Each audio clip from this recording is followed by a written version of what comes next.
एक ऋषि का ऐसा भयानक श्राप जिसने हनुमान जी की माता को स्वर्ग से उठाकर एक पल में बंदरिया बनाकर धरती पर फेंक दिया। कहानी शुरू होती है स्वर्ग की अप्सरा पुंजिका स्थला से। उस समय पृथ्वी पर महान ऋषि दुर्वासा कठोर तपस्या कर रहे थे। देवताओं के राजा इंद्र को डर लगने लगा कि कहीं ऋषि अपनी तपस्या की ताकत से इंद्रदेव से भी ज्यादा शक्तिशाली न बन जाएं और इंद्रलोक पर राज न कर लें। अपनी कुर्सी बचाने के लिए देवताओं के राजा इंद्र ने पुंजिका स्थला को आदेश दिया कि पृथ्वी पर जाओ और दुर्वासा ऋषि का ध्यान भटका दो।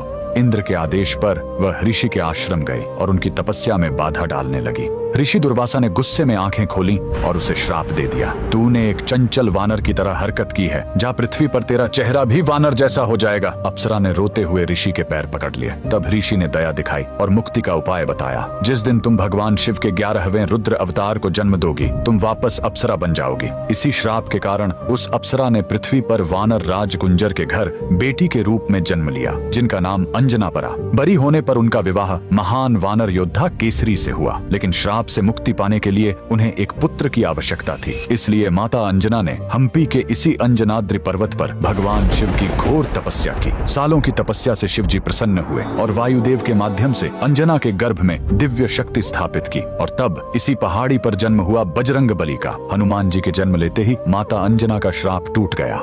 आज कर्नाटक के हम्पी में स्थित यह अंजनाद्रि पर्वत इस पूरी घटना के गवाह है। 575 सीढ़ियां चढ़कर आज भी भक्त उस पवित्र जन्म स्थान के दर्शन करने आते हैं। पवन पुत्र हनुमान के लिए कमेंट्स में जय बजरंग बली जरूर लिखें।